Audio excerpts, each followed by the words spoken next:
तुम्हाला टायटल आणि थंबनेलवरून समजलंच असेल की मी आज तुम्हाला व्हिडिओमध्ये काय दाखवणार आहे। तर सगळ्याच गृहिणींना असं वाटत असतं की आपला किचन ओटा अगदी सुटसुटीत आणि मोकळा असावा आणि किचन ओट्यावर कमीत कमी सामान आपण कसं ऑर्गनाइज करायचं ते आज मी या व्हिडिओमध्ये तुमच्यासोबत शेअर करणार आहे। तर व्हिडिओ ही शेवटपर्यंत नक्की कंटिन्यू करा आणि हो, चॅनलला नवीन असतील तर सबस्क्राइब देखील करा। तर रोजच्या रोज आपण जेव्हा स्वयंपाक बनवतो त्यावेळेस किचन ओट्यावरती झालेला पसारा किंवा किचन ओट्यावर असलेली भांडी, तर त्याचबरोबर आपण किचन ओट्यावर जर अगदी अजून काही पसारा जर ठेवला किंवा जास्त सामान जर भरून ठेवलं तर किचन ओटा अगदी भरून जातो। छोटा असू द्या किंवा मोठा असू द्या, किचन ओटा हा सुटसुटीतच चांगला वाटतो।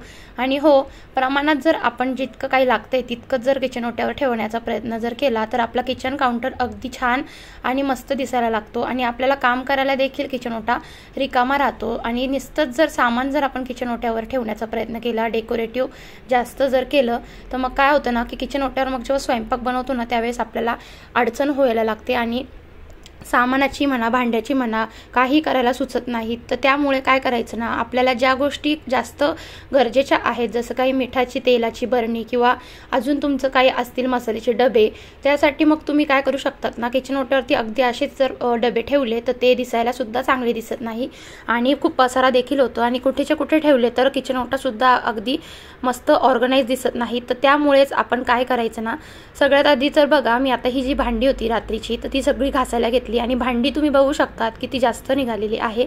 आणि हो, दुपारची पण थोडी भांडी होती, कारण मला आज व्हिडिओ एडिटिंग करायची होती, आज तुमच्यापर्यंत व्हिडिओ पोहोचवायचीच होती, त्यामुळे ही भांडी इतकी जमा झाली होती। आणि काही नाही, मला जेव्हा भांडी घासायला जर घेतली ना तर अगदी 10 ते 15 मिनिटात माझी सगळी भांडी होऊन जातात। तर सगळ्यात आधी सगळी भांडी घासून घेतली आणि किचन ओट्यावर तुम्ही बघू शकता जेव्हा जास्त भांडी निघतात तेव्हा अशी अडचण होते। त्यामुळे मग आपण जी गोष्ट आपल्या गरजेची नाही आहे, जी कधीतरी लागते, तर ती आपण मांडणीमध्ये किंवा किचन ओट्याखाली ऑर्गनाइज करू शकतो। तर बघा, आता इतकी भांडी निघालेली होती। माझ्याकडे किचन काउंटर 2 प्लॅटफॉर्म आहेत, त्यामुळे थोडासा काही प्रॉब्लेम येत नाही। तरीसुद्धा स्वयंपाक बनवताना या साईडला मी किचनवरती काही कटिंग वगैरे म्हणा, भाज्या निवडायच्या असेल तर याच काउंटरवर करत असते, त्यामुळे भांडीच इतकी जमा झालेली होती की तिथे काहीच ठेवायला जागा नव्हती। तर सगळ्यात आधी बघा, भांडी ओट्यावर घासून घेतली आणि ओट्याच्या बाजूला जो कचरा पण बघू शकतात खूप जमा झालेला होता, तर कचरासुद्धा ओला असा कॅरी बॅगमध्येच ठेवते आणि मग रात्रीच्या वेळी कॅरी बॅग ही आपण डस्टबिनमध्ये जर टाकली ना तर आपलं डस्टबिनसुद्धा लवकर खराब होत नाही। तर ओला कचऱ्यासाठी तर मी अशी कॅरी बॅगच करत असते।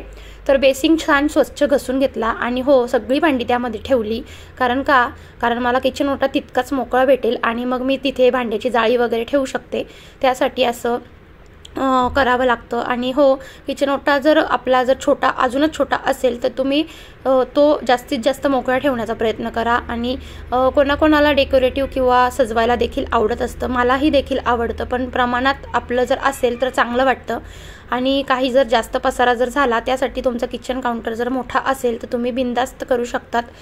तर बघा, आता बोलता बोलता सगळी भांडी आता धुवायला घेतली आणि धुताना काय होतं ना की छोटी छोटी जी भांडी असतात ना ती सगळ्यात आधी मी धुवायला घेते, कारण ती छोटी भांडी जाळीमध्ये खाली ठेवता येते आणि त्याचं पाणीसुद्धा नितरून जातं। आणि जी ताटं असतात, मोठी मोठी ताटं म्हणा, डिशा म्हणा किंवा तवा, ह्या गोष्टी आहेत ना, या गोष्टी मी वरतून साईडनी ठेवत असते, म्हणजे कसं आहे ना, भांडी जास्तीत जास्त बसतात आणि आज मला भांडी खूप होती त्यामुळे मग मी अशा पद्धतीने ठेवत असते।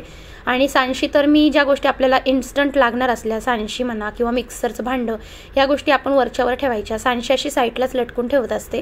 आणि त्यानंतर भांडी ठेवताना प्रत्येक वेळेस आपण पालथे मारून ठेवायचे, जसं पाणी वगैरे सगळं नितरून जातं आणि भांडी 1-अर्धा तासात आपण सुकून भांडी मांडणीला लावू शकतो।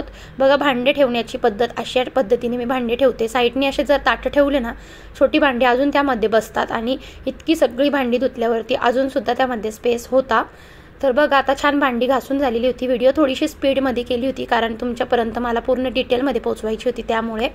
तर बघा, भांडी घासून झाली की त्या साईडला जे सगळं सांडलेलं असतं ना, वायपरने एकदा छान क्लीन करून घेते, म्हणजे मग ओटा कमीत कमी पुसायला लागतो। आणि बघा, ही जी कचऱ्याची जी पिशवी जी आहेत ना, ही आता डस्टबिनमध्ये रात्रीच्या वेळी तरी मी किचनवरचा जो काही घाणपणा असतो किंवा खरगट असतं सगळं मी काढून घेते आणि डस्टबिनमध्ये टाकते। किचन काउंटर आपला रात्रीचा एकदम स्वच्छच ठेवायला पाहिजे। किचन काउंटरवर जर रात्रीचा तुम्ही असं भांडी घासून जर आपली जी कचऱ्याची पिशवी तिथंच ठेवत असाल तर तिथे ठेवू नका, कारण दुसऱ्या दिवशी सकाळी खूप वास सुटतो आणि मुंग्या किंवा झुरळ देखील त्या वासाने किचन काउंटरवर फिरत असतात, त्यामुळे। त्यानंतर बघा, गॅस पुसायला घेतला आणि सगळ्यात आधी तर माझी भांडी घासून झाली ना तर किचन काउंटर अगदी मोकळा होतो. तर गॅस पुसताना आज माझा गॅस खूप स्वच्छ होता. मी कालच डीप क्लिनिंग तुम्हाला शेअर केलेली होती, त्यामुळे आता किचन काउंटर थोडा इतका खराब नव्हता. त्यामुळे मग असा वरच्यावर ओल्या कपड्याने जरी पुसला तरी स्वच्छ होऊन जातो. आणि एकदा प्लेट वगैरे छान त्यावरती सुद्धा काही सांडलेलं असेल ते सुद्धा छान पुसून घेते.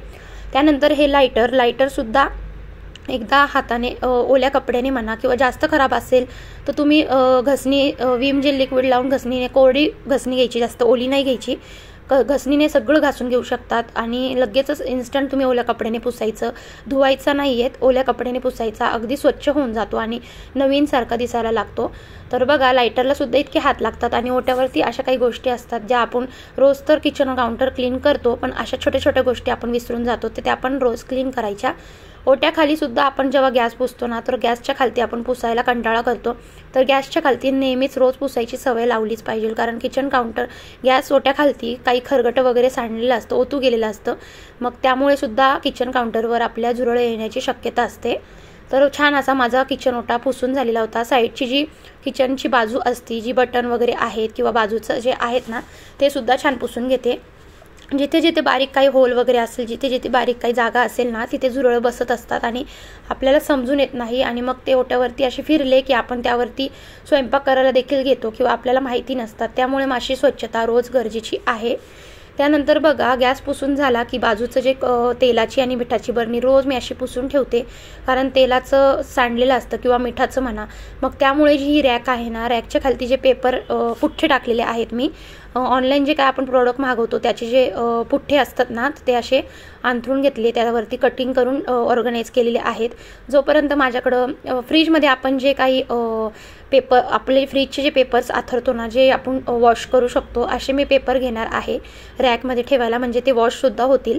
आणि त्यानंतर मिक्सरच्या बाजूला, मिक्सरच्या साईडने म्हणा किंवा रॅकच्या पाठीमागे सगळं असं रोजच्या रोज मी क्लीन करत असते. आणि हो, ओट्यावरती आपण जर म्हणाल तर मिक्सर खूप गरजेचं असतं, तर मिक्सरचं माझं बटन तिथेच आहे, त्यामुळे मी तिथेच ऑर्गनाईज केलेलं आहे. आणि दुसरं म्हणजे मनी प्लांट छोटे छोटे मला लावायला आवडतात. मनी प्लांट आपण किचनमध्ये लावलेले चांगले असतात आणि ते बघून आपल्याला सुद्धा मन प्रसन्न होतं, कारण त्या झाडांना बघून त्यांची जी वाढ असते ना, थोडं थोडं काहीतरी आपल्याला चेंजेस दिसत असतात, त्यांना बघून सुद्धा प्रसन्न वाटतं. आणि ओट्यावरती ही एकच रॅक मी ठेवलेली आहेत आणि ह्या रॅकमध्ये जितकं काही वरच्यावर माझा ओट्यावर जो पसारा राहायचा ना इतर वेळी, तर तो आता या रॅकमध्ये ठेवला जातो आणि अगदी ऑर्गनाईजसुद्धा दिसायला लागलेली आहे. आणि बाकी तर काहीच पसारा मी ठेवत नाही. जितक्या गोष्टी मला एकदम गरजेच्या आहेत ना त्याच गोष्टी मी इथे ठेवते, बाकी सगळं किचन ओट्याखालती ठेवत असते. तर बघा आता किचन काउंटर साफ करताना एकदा वायपरने परत एकदा पुसावंच लागतं, कारण ओलं पाणी जे असतं ते तसंच राहून जातं आणि ओल्या पाण्याने सुद्धा ज्या मुंग्या, बारीक मुंग्या होतात ओल्या पाण्याने सुद्धा होतात, त्यासुद्धा होणार नाही. त्याकरता अशी मला रोजच्या रोज क्लिनिंग करावी लागते. तर बघा भांडी जी आहे ती मी ओट्यावरतीच सुकवायला ठेवत असते. मी ओट्याच्या खालती जागा भरपूर आहे, पण मी ओट्यावरतीच सुकवत ठेवते, म्हणजे पाणी तिथल्या तिथे नितरून जातं आणि मग भांडी लगेच लावायला मोकळी होतात.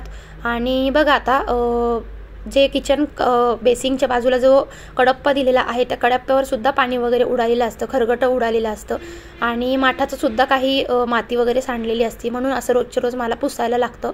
आणि छान वाटतं असं जेव्हा आपण क्लिनिंग करतो ना, तर रात्रीच्या वेळी अशी क्लिनिंग जर केली तर खूप सकाळी उठल्यावरती अगदी फ्रेश वाटतं. किचन असं स्वच्छ बघून आपल्याला स्वयंपाक करायला मूड देखील लागतो. आणि सगळं जे काही सांडलेलं होतं सगळं असं उचलून वायपरने ओढून घेतलं आणि लगेच ऑर्गनाईज जर केलं ना तर छान वाटतं किचन आपलं बघायला. तर बघा ते झालं आणि मग नंतर कडप्प्याखालती जे काय असेल तिथेसुद्धा एक हात मारूनच घेते, कारण काही तिथेसुद्धा कडप्प्याखालती झुरळ वगैरे फिरायची शक्यता असते आणि खरगटं वगैरे कॅरी बॅग तिथेच असल्यामुळे रोज पुसावंच लागतं. आणि वायपरसुद्धा एक हात मारूनच घेते वायपरलासुद्धा, कारण वायपर आपलं स्वच्छ राहणं गरजेचं असतं. या छोट्या छोट्या गोष्टीची आपण जर क्लिनिंग जर व्यवस्थित जर ठेवली ना तर किचन ओट्यावरती काहीच झुरळ म्हणा, मुंग्या म्हणा येणारच नाही.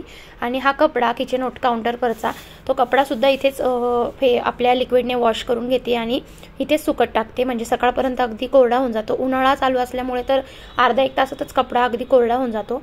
आणि हे विम लिक्विडची बॉटल मी नेहमीच म्हणजे मोठं पॉकेट आणते, पण आता किराणा भरायचा बाकी आहे त्यामुळे छोटंच पाऊच मला वापरावं लागत आहे. आणि इतर वेळी तर मी बॉटलमध्येच भरून ठेवते, पण आता असं घ्यावं लागत होतं मला. त्यानंतर बघा जे झाडं लावलेले आहेत ओट्यावरती बॉटलमध्ये त्यांचं पण पाणी 2-3 दिवसाआड आटत जातं, पाणी कमी होत चालतं, त्यामुळे त्यांनासुद्धा पाणी भरून ठेवावं लागतं. आणि तुम्हीसुद्धा किचनमध्ये असे मनी प्लांट म्हणा, काहीतरी शोची झाडं वगैरे तुम्ही लावू शकतात. छान वाटतं ऑर्गनाईज किचन. खिडकीमध्ये देखील तुम्ही लावू शकतात. दिसायलासुद्धा अगदी छान वाटतं. किचनमध्ये अगदी पॉझिटिव्ह जी एनर्जी असते ना ती येत असते. त्यानंतर बघा, बेसिंगचा जो नळ आहे तो नळसुद्धा रोज घासून घेते. असे हात लागलेले असतात त्यामुळे. आणि तिथली छोटीशी जेवढी टाईल्स आहे, जिथं काही उडालेलं असतं तेवढी टाईल्ससुद्धा रोज घासून घेते. बेसिंगचं भांडंसुद्धा आपण रोजच्या रोज घासलंच पाहिजे, कारण आपण भांडी जेव्हा घासतो ना त्यामध्ये खरगटं म्हणा किंवा काही जे तेलकट चिकट काही तुप्पट जे लागलेलं असतं ना, त्यामुळे भांडं लवकर खराब होतं. आणि अशी जर दक्षता किंवा स्वच्छता आपण जर ठेवली तर काही आपल्या किचनमध्ये खराब देखील होणार नाही. माझ्या इथे खारं पाणी जास्त प्रमाणात आहे, तरीसुद्धा माझा नळ तुम्ही बघू शकतात किंवा बेसिंग बघू शकतात, अगदी स्वच्छ आणि थोडासुद्धा काही पांढरट पडलेला नाही आहे.